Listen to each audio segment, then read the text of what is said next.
Right අද මං වලට කතා කරන්න යන්නේ කන්ඩිෂන් ෆෝමටිං ගැන රයිට් ඉතින් මේක ගොඩක් කලාට ඔපිස්වලදී භාවිතා කරන්න සිද්ධ වෙන ප්‍රධානම ෆීචර් එකක්. නමුත් ගොඩක් අය දන්නේ නැහැ මේක කොහොමද පාවිච්චි කරන්නේ. ඉතින් මේකදී ඔයාලට පුළුවන් එකක් සෙල් වල කලර් එක වෙනස් කරගන්න, ඊට පස්සේ ටෙක්ස්ට් ස්ටයිල් එක වෙනස් කරගන්න සහ බෝඩ් එක වෙනස් කරගන්න. ඉතින් බලමු මේක කොහොමද කරන්නේ කියලා. ඉස්සෙල්ලාම ඔයාලා ෆෝමැට් වලට ගිහිල්ලා කන්ඩිෂන් ෆෝමැටිං කියන එක සිලෙක්ට් කරගන්න ඕනේ. ඒ සිලෙක්ට් කරගන්න වගේම ඔයාලට පුළුවන් තීරණය කරන්න මොන ෆීල්ඩ් එකටද මේ කන්ඩිෂන් ෆෝමැට් එක ඇප්ලයි කරගන්න. ඉතින් මම සේල්ස් කියන කොලම් එක සිලෙක්ට් කරලා තමයි මේ කන්ඩිෂන් ෆෝමැටිං එක දෙන්නේ. ඉතින් දැන් ඔයාලට මෙතනින් බලා ගන්න පුළුවන් සිලෙක්ට් වෙච්ච data range එක. ඔයාලට පේනවා B2 සිට B6 දක්වා රේන්ජ් එක සිලෙක්ට් කරලා තියෙනවා. ඊට පස්සේ මෙතන තියෙනවා format rule කියලා. ඒතර මේ format rule එකෙන් අපිට පුළුවන් rule එකක් සිලෙක්ට් කරන්න. දැන් මම මෙතනදී සිලෙක්ට් කරනවා greater than කියන එක කියන්නේ 100ට වඩා වැඩි නම්. එතකොට එතනදී ඔයාලට පේනවා මෙතන යට default color එක සිලෙක්ට් වෙනවා. ඩිෆෝට් කලර් එක අපිට කැමති කලර් එකක් දෙන්න පුළුවන් එතනින්. එතකොට 100ට වඩා වැඩි සංඛ්‍යා සියල්ලම මේ සිලෙක්ට් රේන්ජ් එකේ කොළ පාටට හැරෙනවා. රයිට්. දැන් මේ වැලියු කියන තැන අපි 100 කියන අගය දීලා තියෙනවා. එතකොට තමයි මෙතන ඇත්තටම මේ සිලෙක්ෂන් ප්‍රොසීඩියර් එක එන්නේ. ඊට පස්සේ අපිට අවශ්‍ය නම් තවත් වැලියු එකක් මෙතනට ඇඩ් කරගන්න. අපි කිව්වොත් 100ට වඩා අඩු නම් එතකොට less than වෙන්න ඕනේ. රයිට්. ඒ වගේ අපිට මෙතන කන්ඩිෂන් එක අපිට කැමති විදියට වෙනස් කරගන්න පුළුවන් මෙන්න මේ ෆෝමැට් රූල් යටතේ. රයිට්. එතකොට ඔයාලා දැනගන්න ඕනේ මෙතන ඔයාලා ඒ අවශ්‍ය සිලෙක්ෂන් එක කරගන්න. රයිට්. ඊට පස්සේ අපි බලමු ඊළඟට අපිට කරන්න පුළුවන් මොනවද කියලා. ඒතකොට දැන් ඔයාලා බැලුවොත් මෙතන පේනවා ලිස්ට් එකක් විදියට තියෙනවානේ.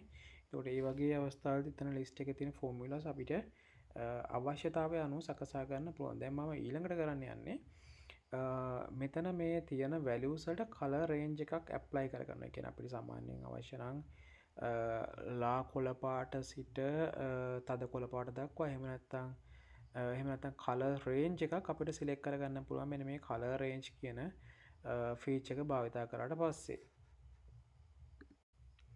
දැන් මෙතන බැලුවොත් ඔයාලට පේනවා min value කියන එක සහ max value කියන එක. min value max value වලදී ඔයාලට තේරුම් ගන්න පුළුවන් ඔයාලා apply කරන්න ඕනේ මොන කලර් එකද අඩුම අගයට සහ මොන කලර් එකද වැඩිම අගය. එතකොට මේක range එකක් විදිහට සැලකෙනවා. දැන් උදාහරණයකට අපි සුදු පාටයි කොළ පාටයි ගත්තොත් එතකොට min එකට සුදු පාට වටිනවා නම් maximum එකට කොළ පාට. එතකොට මේ කොළ පාට සුදු පාට දෙක අතර මැද කලර් එක තමයි select වෙන්නේ. ඒ වගේම මේ වගේ custom කලර් එකක් වුණත් select කරගන්න පුළුවන්.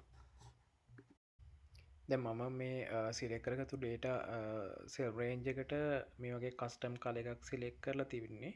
ඉතින් ඒක apply කරාට ඔයාලට පේනවා ඉතින් මේක හරියට පේන්නේ නැහැ කියලා. ඒකට හේතුව තමයි මම මෙතන condition rule දෙකක් දාලා තියෙනවා. එකක් උඩ තියෙන එක ඉතින් මම ඒක delete කරගන්නවා මේ වෙලාවේදී. delete කරගත්තට පස්සේ ඔයාලට පේනවා මෙතන තියෙන data වල value එකත් එක්ක මෙයා හදාගෙන තියෙනවා custom color range එකක්. right. ඉතින් මේ විදිහට ඔයාලට හදා ගන්න පුළුවන් මේ සමහර cells වලට ගැලපෙන කස්ටම් ඩේටා රේන්ජ් එකක්. ඉතින් අපි බලමු ඊළඟට අපිට කරන්න පුළුවන් මොනවද කියලා. ඉතින් දැන් මම මෙතනදී ඒ කරපු rules ටික ඔක්කොම අයින් කරලා select කරගන්න මෙන්න මේ වගේ මුළු data range එකම.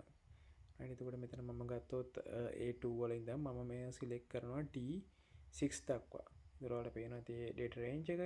ඒතර මේ data range එකේ සමහර වෙලාවට මොනවා හරි value එකක් තියෙනවා නම් අපි කිව්වොත් උදාහරණයක් විදිහට මම මෙතන yes no කියලා දීලා තියෙනවා. ඉතින් මෙන්න මේ yes no තැනදී yes කියන value එක තියෙනවා නම් මෙන්න මේ C column එකේ right මෙන්න මේ C column එකේ yes කියන value එක තියෙනවා නම් අන්නේ value ටික මම එහෙම නැත්නම් ඒ values වල range එක select කරතු range එකේදී ඒ values වල color එක change කරන මෙන්න මේ ආකාරයට. right. එතකොට මේ වගේ අවස්ථාවේ දැන් සමහර specific word ඔයාලගේ Excel sheet වල පාවිච්චි වෙනවා. හරිද? එතකොට අන්න ඒ වගේ තැන්වලදී ඔයාලට පුළුවන් මෙන්න මේ වගේ මුළු range එකම select කරලා මෙන්න මේ වගේ rule එකක් apply කරගන්න. දැන් අපි මෙතන yes වගේම අපිට අවශ්‍ය නම් no කියන එකටත් දෙන්න පුළුවන් මේ වගේම කලර් රේන්ජ් එකක්. එතකොට ඔයාලගේ මොනවා හරි ඇප්රූවල් ප්‍රොසෙස් එකක් නේ ඇප්‍රූවල් වෙලා තියෙනවා නම් ඔයාලට පුළුවන් මේ වගේ yes කියන එක දෙන්න. සහ ඒකෙදි කලර් රේන්ජ් එක වෙනස් වෙනවා නෝනම් මේ විදියට සිලෙක්ට් කරගත්තු රේන්ජ් එකේ සෙල් වල කලර් එක චේන්ජ් වෙනවා. රයිට්. එතකොට මේ වගේ මම දැන් මේ පෙන්වන්නේ උදාහරණයක් විදිහට කොහොමද මේක කලර්ෆුල් විදිහට ඔයාලගේ මේ data range වෙනස් කරගන්න කියලා. ඉතින් මම මෙතනදී මේ දීලා තියෙන ෆෝමැටින් එක again අයින් කරනවා. මෙතන අයින් කළා ඊළඟට මේ data එක කොහොමද දැන් මම මෙතන මේ cells වල දීලා තියෙනවා date ටිකක්. ඉතින් මේ date වල කොහොමද අපි වැඩ කරගන්නේ? මොකද මේක සමහර ලාවට අවශ්‍ය වෙනවා විවිධ expiration date ඒ වගේ දේවල් බලා ගන්න වෙනවා. නැත්නම් ආදායම් බලපත්‍රවල expirations සමහර submission date ඒ වගේ දේවල් බලා ගන්න අවශ්‍ය නම් අන්න ඒකට පාවිච්චි කරන්න පුළුවන් ක්‍රමයක් තියෙනවා මේකෙත්. මම මේ data range එක මෙතනින් select කරගන්නවා. select කරගෙන ඔයාලට පුළුවන් custom rule යටතේ ගිහිල්ලා මේ data වලට අවශ්‍ය formatting එක එහෙම නැත්නම් formula එක ලියා ගන්න. ඉතින් බලමු මේ කොහොමද කරන්න කියලා. එතකොට මම මෙතනින් select කරනවා today කියන එක. එතකොට date is before than or එතනදී අපි select කරන්නේ today කියන එක. එතකොට ඔයාලට මේ කැමති date එකක් මෙතනදී දී ගන්න පුළුවන්.